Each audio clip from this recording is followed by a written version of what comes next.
Bueno, parece que llegamos al punto en la historia que podemos respirar un poco con alivio, ¿no?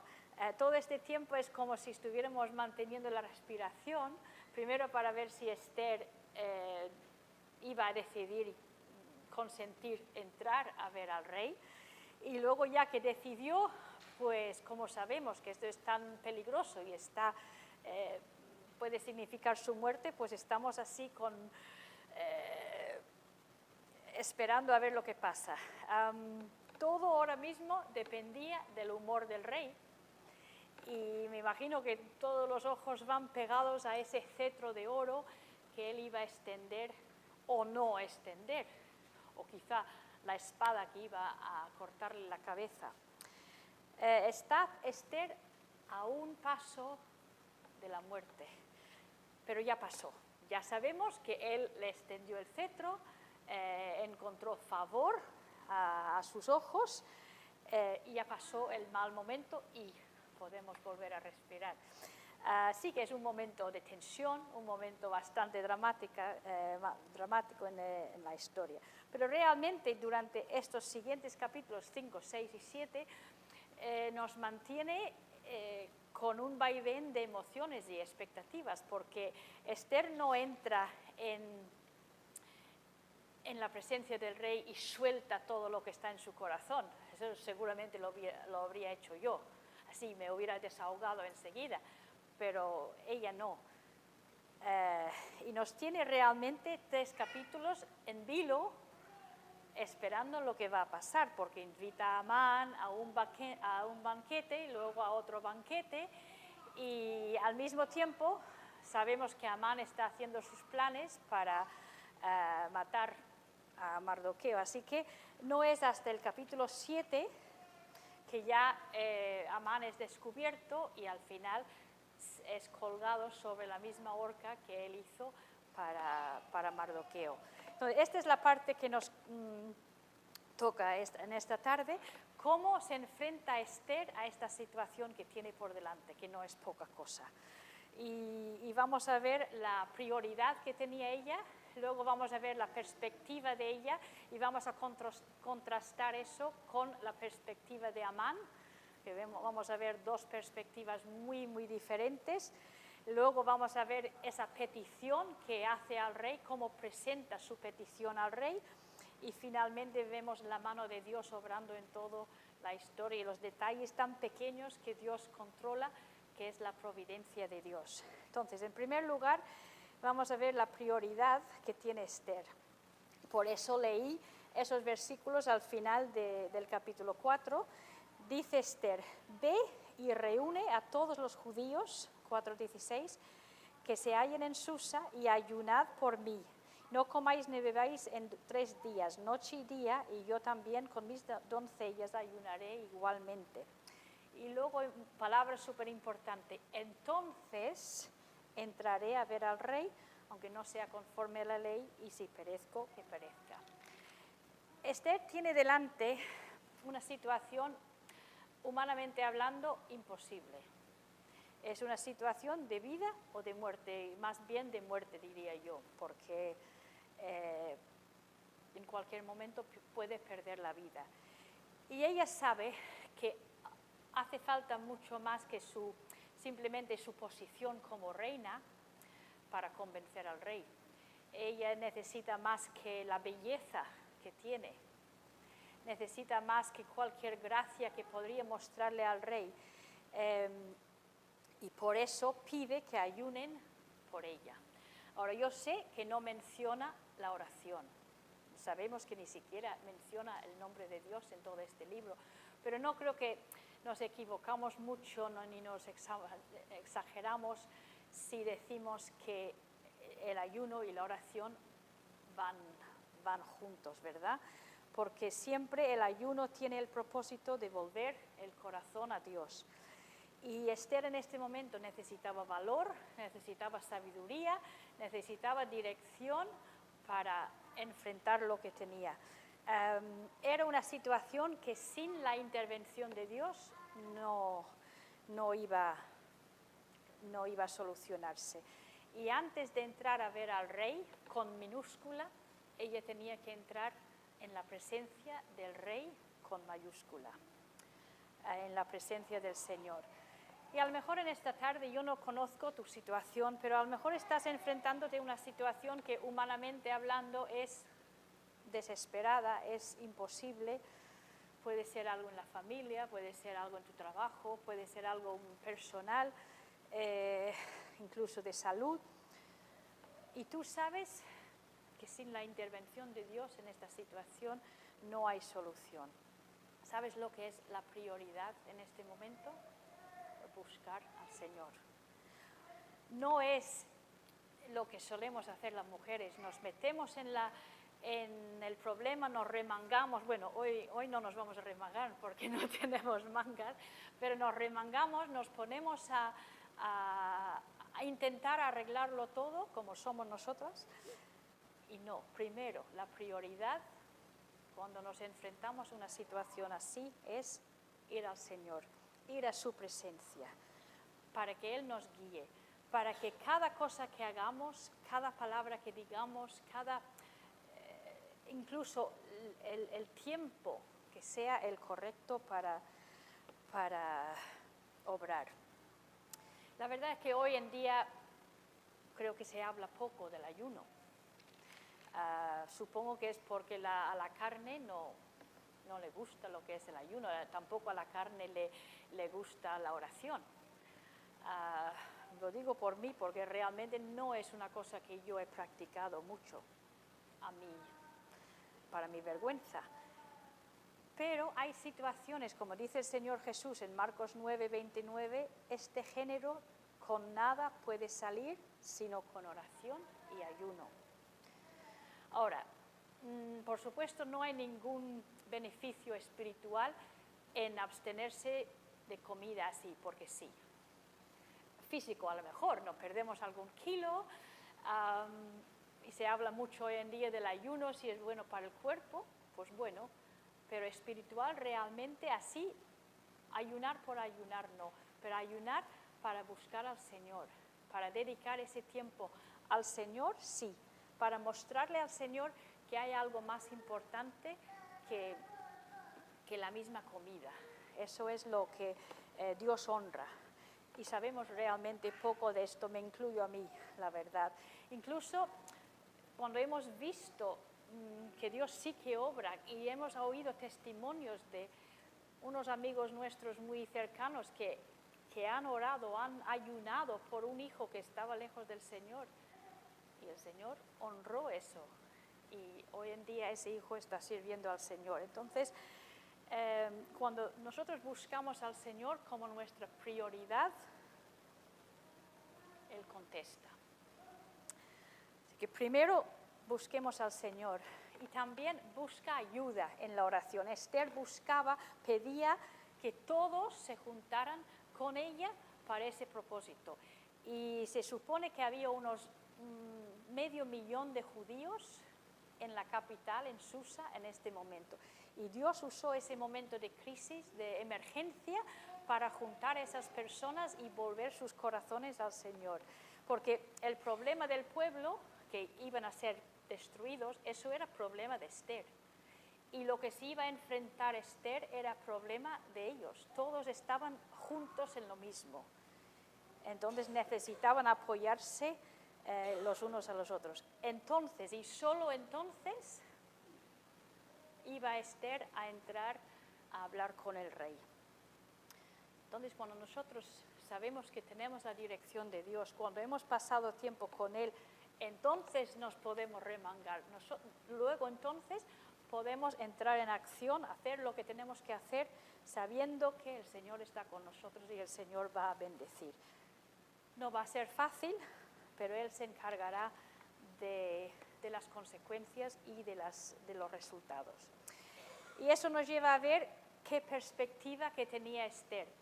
Incluso esto de pedir ayuno nos enseña que sus ojos estaban en Dios. Su perspectiva era: yo soy un instrumento en las manos de Dios. Era, por supuesto, una actitud, una perspectiva de humildad. Y eso contrasta tan drásticamente con la perspectiva de Amán. Amán, que era el centro del universo, con una perspectiva de soberbia, de orgullo total. Esther, con el ayuno, demuestra que necesita la intervención de Dios. Y el ayuno en sí era una señal de humillación delante de Dios. Que ella sabe que no puede atacar el problema sin el apoyo de Dios y sin el apoyo del pueblo de Dios. Y os digo, hermanas, la humildad no tiene miedo de pedir apoyo en oración a otras personas. Y muchas veces somos demasiado orgullosas, diría yo, para incluso compartir nuestro problema con otras personas. No queremos que la gente nos conozca de verdad, que sería terrible si pensaran que yo no tengo la familia perfecta, sería terrible si pensaran que yo haya hecho tal decisión. Y muchas veces necesitamos mostrar nuestra vulnerabilidad para que otros puedan sostenernos en oración. Y eso es lo que hizo Esther. Y eso es lo que hace una persona que es humilde. Ella se ve como un instrumento en las manos de Dios. Dios le ha puesto en este lugar, en este momento, para este propósito. Y aunque lo que tiene que hacer es súper peligroso, el rey puede decir, córtale la cabeza, está dispuesto a hacerlo, porque está en la mano de Dios. Y no se trata de ella. Ella entiende que no se trata de ella, se trata de Dios. Se trata del reino de Dios. El pueblo es el pueblo de Dios. Y ella está puesto allí para ser un instrumento en sus manos. Estoy dispuesta a poner mi vida incluso a ser la mujer que Dios quiere que sea para la honra y gloria de Dios. No tengo que ganar. No es cuestión de que yo salga de esta situación ilesa. No, yo tengo que hacer la voluntad de Dios. Y eso es humildad. Y eso es la actitud que tenía Esther. Miramos nosotros también nuestras emergencias, nuestros momentos de crisis así, como un momento para hacer la voluntad de Dios, como un instrumento en sus manos, que aunque involucre sufrimiento, aunque yo vaya a pasarlo mal, Dios está haciendo su voluntad y Él se encargará de lo que pasa. Entonces, es un instrumento en las manos de Dios. También quiero que veamos su tremendo dominio propio en todo eso. Como ella ha estado en la presencia de Dios y sabe que Dios la está guiando, se ha sometido a su voluntad. Ella no deja que sus emociones la traicionen en ningún momento. Y con qué control, con qué aplomo actúa en cada momento. ¿Tú te imaginas cómo se iba a sentir cuando se está poniendo ese vestido real? Quizá es la última vez que se la va a poner. ¿Será el último día como reina de Persia? Y sin embargo, se lo pone y con paso firme se va entrando, se acerca al patio interior del rey. Porque ser humilde, ser mansa, no está reñido con tener valor. Y seguro que su corazón estaba ahí a 1000 por hora y casi le salía de sus ropas reales, pero proseguía. Ella sabía a dónde tenía que ir y para esta hora, para este momento, Dios le había llamado que entrara allí y allí iba a hacer la voluntad de Dios. Esa es una persona humilde, una persona que va a hacer la voluntad del Señor, pase lo que pase. Y eso, por supuesto, contrasta con la actitud, con la perspectiva de Amán. Él, como hemos dicho, se cree el centro del mundo, el centro del universo, pero en realidad es una persona muy inseguro, un hombre muy inseguro. Ese control que parece que tiene, ese poder que él quiere tener, está todo basado, todo fundamentado en el orgullo. Entonces, por eso él se siente amenazado cuando no puede controlar a alguien o algo. Y él necesita siempre el aplauso de otras personas.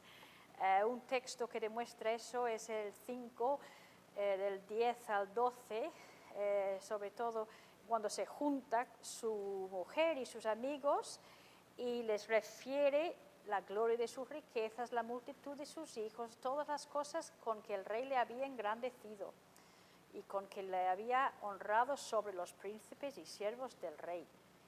Y también la reina Esther a ninguno hizo venir con el rey al banquete que ella dispuso, sino a mí. O sea, se jacta de sus riquezas, se jacta de sus honores, se jacta de su familia, se jacta de esta invitación que le ha dado la reina. Es todo, mírame a mí. Mira todo lo que tengo, que yo soy lo más de lo más. Es un cuadro de una persona insegura, porque se tiene que encontrar su identidad en esas cosas y en que otros sepan de esas cosas. Por eso se lo cuenta todo.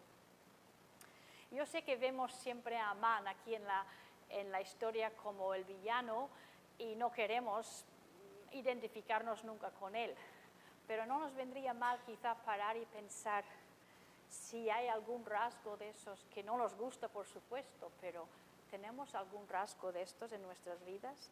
¿Vivimos por el aplauso y la aceptación de otras personas? ¿O nuestra identidad está basada en nuestra posición, el sitio donde vivimos, el trabajo que tenemos, la posición en la sociedad o incluso nuestra posición en la iglesia? Podría ser donde basamos nuestra identidad. Y eso al final es inseguridad y es orgullo al final. También Amán es un hombre de emociones muy cambiantes. Es curioso, en el 5:9 salió Amán aquel día contento y alegre de corazón. Está contento. Pero cuando vio a Mardoqueo a la puerta del palacio del rey, que no se levantaba ni se movía de su lugar, se llenó de ira contra Mardoqueo. O sea, un momento está súper feliz, sale bailando y luego al otro momento está enfadado. Montaña rusa de emociones. Hoy estoy feliz y mañana estoy hundido. Emociones cambiantes. ¿Sabes por qué? Porque su bienestar está basado en sus circunstancias exteriores, externas. Todo depende de lo que está pasando con él en este momento. Porque como él es el centro del mundo y no hay más, pues todo tiene que ver con él. ¿Cómo contrasta eso con Esther, que tenía su vida, su corazón, su mente, todo anclados en la palabra de Dios, en la voluntad de Dios? Y ya no dejaba que sus emociones le fastidiaran. Y es muy fácil decir esto, yo lo sé, pero yo soy la primera que me dejo influenciar y mis emociones van con las circunstancias. Es tan fácil hacer eso. Y rápidamente nos olvidamos de que Dios está en control y que Él está orquestando todo para cumplir su propósito. Sea agradable para mí o no, sigue siendo la voluntad de Dios. Él se encargará siempre de las consecuencias, de los resultados. Amán, que es un controlador, esto es muy interesante, que él al final está controlado por el mismo objeto de su odio y de su amargura realmente. Él no puede con Mardoqueo y al final esa obsesión con Mardoqueo llega a controlarle. Por eso dice que no puede ni disfrutar de nada. Es la persona más miserable del mundo porque ese odio que tiene hacia Mardoqueo ha llegado a ser una obsesión y hace que no puede disfrutar de la vida, de las cosas que tiene. Y eso es como una raíz de amargura en su vida. y qué daño y qué destrucción que puede hacer una raíz de amargura en nuestra vida. Quizá tienes una persona que te ha hecho mucho daño. No sé, puede ser un jefe, puede ser una cuñada, por no decir una suegra, puede ser una amiga de antes, una expareja, yo no sé quién, pero esa persona nunca sale de tu mente, porque es una persona, claro, te ha hecho daño, quizá tú no has podido controlar a esa persona, quizá no han hecho las cosas como tú has querido que hicieran, entonces ahora mismo hasta llega a estropear tu disfrute de esta vida, porque siempre está en tu mente y tu corazón. Yo ahora mismo puedo pensar en una señora, no sé si era hermano o no, pero tenía tal obsesión con una persona que nada valía la pena hasta que quitara del medio a esa persona. No quiero decir que la matara, pero de su camino, vamos a decir. Hebreos 12:15 nos dice que esa raíz de amargura contamina. Y dice que muchos por la raíz de amargura son contaminados. Y os digo, hermanas, que muchas de esas personas pueden ser nuestra propia familia. Cuando nosotros somos personas amargadas, que tenemos obsesión y amargura contra una persona, nuestros hijos son los primeros en captar eso y se contaminan, porque el orgullo pasa factura y es la contaminación. Amán también necesitaba que otros se juntaran en su bando. Él necesitaba que todo el mundo estuviera a favor de él, porque él tenía que verse crecer. Vemos como la diferencia. Esther buscaba apoyo en el pueblo de Dios para ver el reino de Dios crecer, pero él busca su propio bien y su propio crecimiento. Del versículo 10 al 14 se junta con su mujer y con sus amigos y les está contando todo esto. Y voy a desviarme un poco porque menciona aquí la mujer, se llama Ceres, y es curioso que se nombra aquí su mujer. La mujer, en vez de intentar en este momento calmarle a Amán los humos, bajarle un poco los humos y clarificarle un poco las ideas, ella hace justo lo contrario. Encima le anima a seguir adelante y es ella, junto con los amigos, que propone esto de la horca y de terminar ya de una vez con Mardoqueo, porque dice luego que ya estaría feliz cuando termine con él. Y esa es la idea de la mujer. Y yo os pregunto en esta tarde, ¿qué clase de consejos damos a nuestros maridos? Porque los maridos son influenciables por los consejos de las mujeres, mucho. Cuando tu marido viene enfadado, ofendido, ¿tú le animas a vengarse? ¿Le animas con esa locura? Me hace pensar en la esposa de Acab, Jezabel. ¿Os acordáis de ella? Y cuando su marido, él quería una viña y él no podía conseguir esa viña porque no podía ser vendida la viña. Y entonces viene Acab a su casa con un mal humor, un berrinche que hizo, hasta dice la Biblia que se fue a la cama y como un niño se puso la cara a la pared como enfadado. ¿Y qué crees que hizo Jezabel? Ay, pobrecito mío, no te preocupes, cariño, que yo te lo consigo.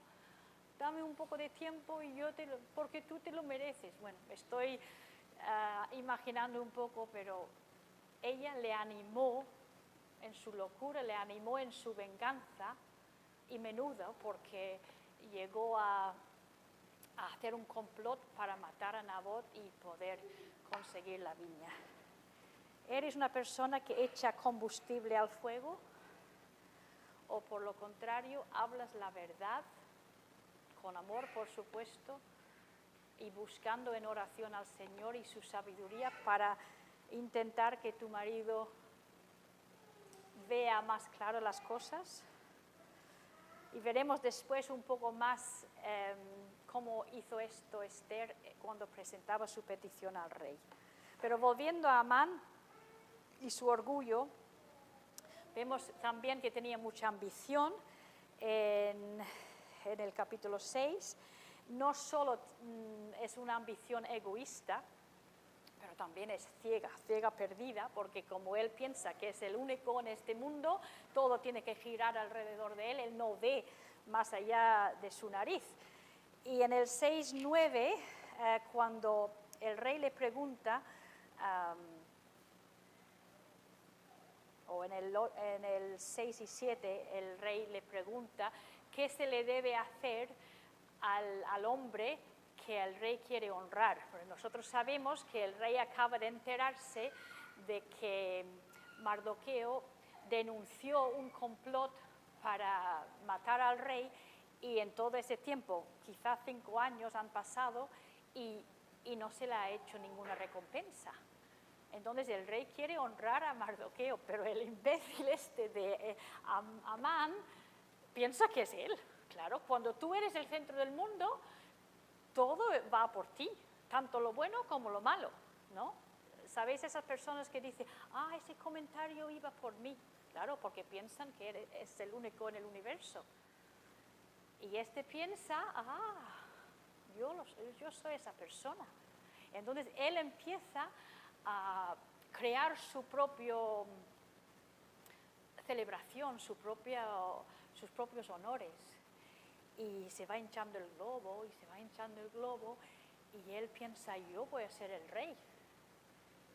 Quizá no solo como el rey, pero yo voy a ser el próximo rey, quién sabe, porque solo los reyes montaban en caballo, y él quería montar en caballo para dar esa impresión de que iba a ser el próximo rey. ¿Y qué? Luego el rey le dice, pues muy bien, entonces ve y hazle eso a Mardoqueo. ¿Te lo imaginas? ¿Te lo imaginas? Casi se le oye caer el corazón al suelo. Y ese globo ya se ha pinchado y se caen trocitos de basura al suelo. Menudo. De verdad, si no fuera tan trágico y tanto de la mano de Dios obrando aquí, es que es de risa. Yo me río cuando leo esto. ¿Qué dice el Señor Jesús? Cualquiera que se enaltece será humillado. Mateo 23:12. Y este es justo el momento de la humillación para Amán. Y él mismo, es que se lo merecía, él mismo tenía que encargarse de otorgar todos esos honores a su amigo Mardoqueo. Avergonzado, el versículo 12, porque claro, todo el mundo sabía lo que él pensaba de Mardoqueo. Y luego, también interesante, como hacen muchas veces las personas orgullosas, se hace la víctima. Lo que me han hecho, lo que me ha acontecido. Y cuando habla de eso, enfatiza no lo que él mismo ha hecho, sino lo que le han hecho a él. Y eso es muy común en las personas orgullosas. Te cuentan sus problemas, pero siempre la culpa es de los demás. Siempre hay alguien a quien pueden echar la culpa. No piensan que quizá, no solo quizá, probablemente ellos mismos tienen la culpa de lo que le ha pasado, que por unas malas decisiones, un pecado en su vida, han llegado a donde han llegado. No tiene por qué ser la culpa de otras personas. Pero claro, los orgullosos son ciegos a sus propios pecados y, como muchos, se hace la víctima. Sí, al final del capítulo 6 tenemos a un Amán hecho polvo. quizá literalmente, porque dice que está cubierta su cabeza, está apesadumbrado y cubierta su cabeza, y seguramente con ceniza como en señal de la pesadumbre que llevaba. Y también ha advertido por su mujer que si este hombre es judío, no vas a poder con él. Entonces, es como todo está muy negro para él, el universo que él se había creado para sí mismo ya se va tambaleando, y él con su universo. No hay ninguna mención de arrepentimiento, porque por supuesto la soberbia no se arrepiente. Dios resiste al soberbio y da gracia al humilde. Eso lo dice en Hebreos. No, está en la hoja primera de Pedro 5. Así que vemos allí dos perspectivas, de orgullo, soberbia, y otro de humildad. Dos maneras de actuar y dos respuestas de parte de Dios, dos consecuencias de parte de Dios. Y eso nos lleva a la petición que hace Esther, y sobre todo me interesa cómo presentó esa petición delante del rey.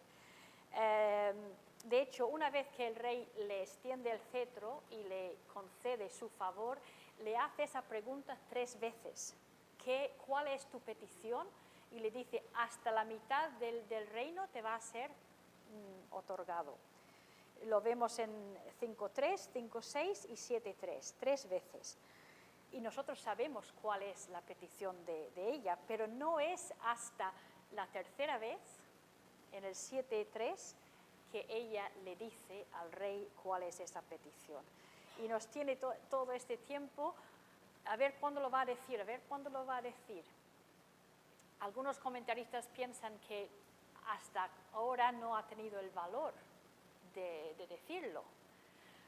Pero yo creo que no es así. Yo creo que ella ha esperado al Señor, y ella sabe que el Señor le está guiando, y ella sabe ahora es el momento. Porque si lo hubiera hecho antes, entonces las cosas no hubieran salido igual. Todos los detalles tienen que llegar a coincidir. Ella esperó el tiempo del Señor y ahora toca. En primer lugar, viene a pedirle algo que no es un capricho.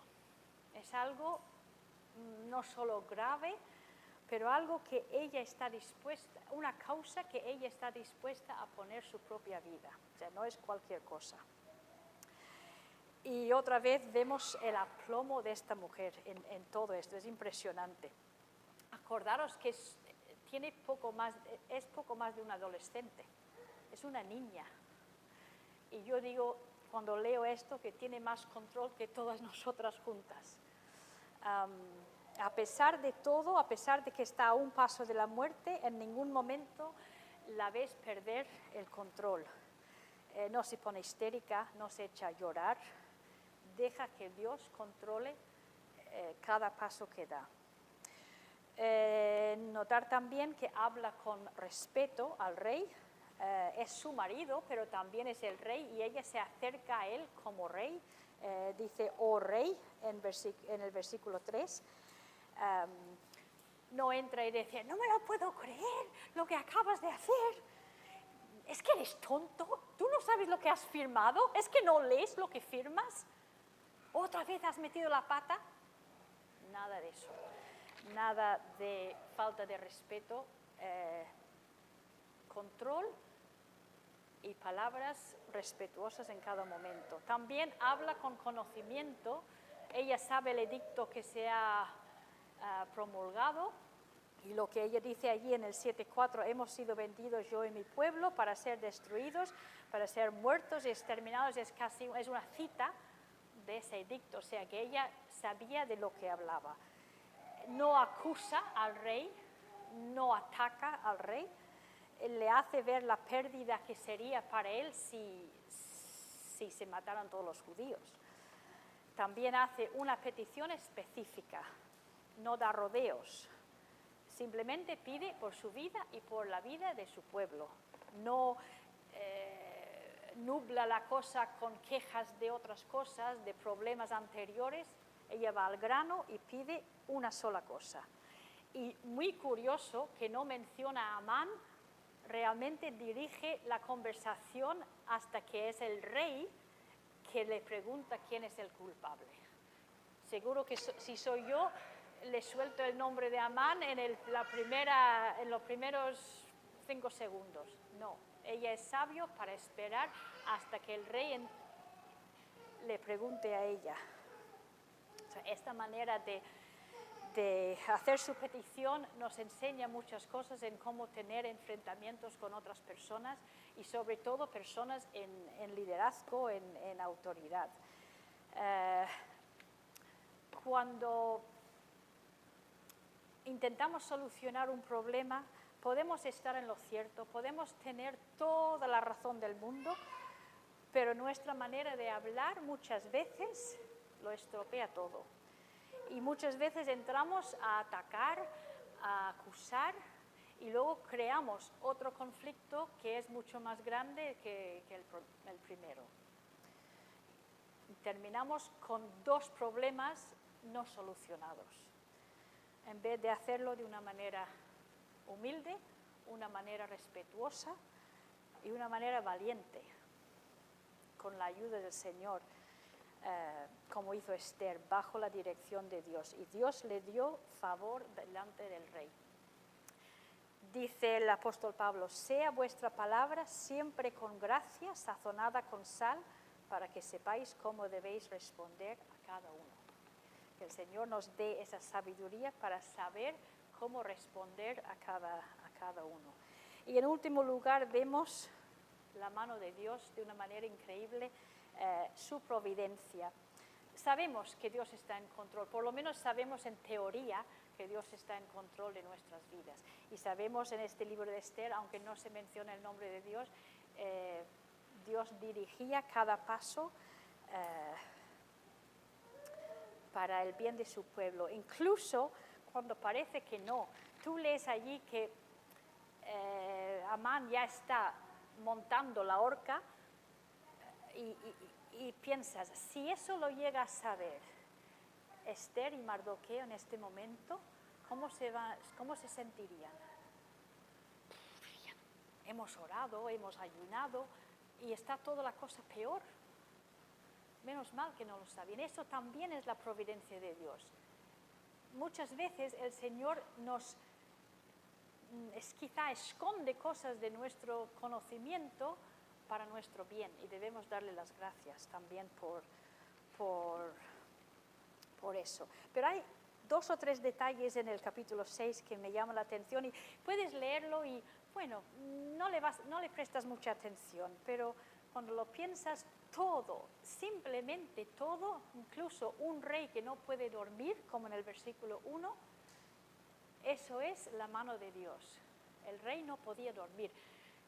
Si me dices que Esther no podía dormir, porque está dando vueltas en la cabeza toda la noche a cómo va a contestar al rey, pues cómo estaría yo, me imagino, o que Mardoqueo que piensa en lo que va a pasar con el pueblo, pero el rey, que parece que no tiene problemas, no puede dormir. Esa noche con contar las ovejas no le funciona, eso no le bastaba.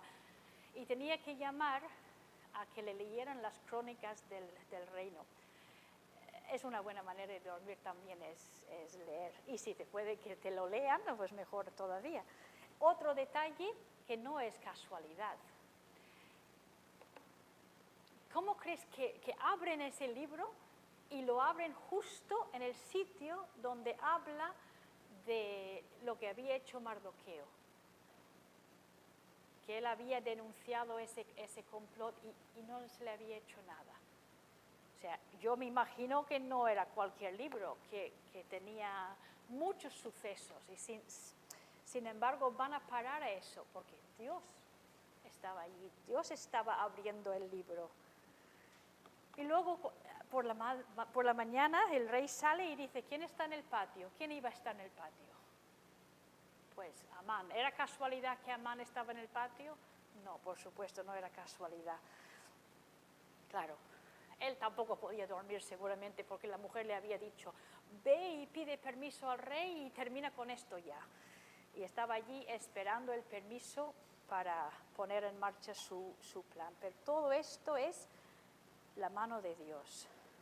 Porque si el rey hubiera preguntado a otra persona, también hubiera salido otro resultado y hubiera sido otra historia. Para que veamos que hasta esos detalles de una noche sin dormir, eso también lo controla Dios. Y eso debe darnos seguridad, porque sabemos que nuestras vidas no son una mezcla de incidentes así al azar. A veces decimos, ¿qué tumbos da el mundo? Sí, ¿qué tumbos da la vida? Pero los tumbos que da la vida son dirigidos y diseñados por el Señor. No son fortuitos. Dios cuida cada detalle para salvar y proteger a su pueblo, y también cuida los detalles de nuestra vida para nuestro bien y para su honra y gloria. Ese es nuestro Dios, el Dios que ama a sus hijos, que obra su voluntad hasta lo más mínimo. ¿Con qué palabra empieza el capítulo 5? Aconteció que al tercer día, ¿os acordáis del ejercicio que os hice hacer? ¿Qué nos hace pensar el tercer día? La resurrección, ¿verdad? Nos recuerda el que fue muerto, sepultado y resucitado al tercer día.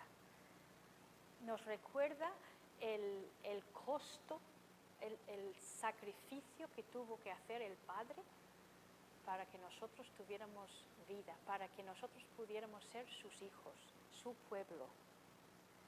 Y es a través de Cristo, es por Él que Dios nos acepta, es por Él que nos perdona, es por Él que nosotros tenemos acceso al Padre cuando venimos en oración, es por Él el que fue muerto y resucitado.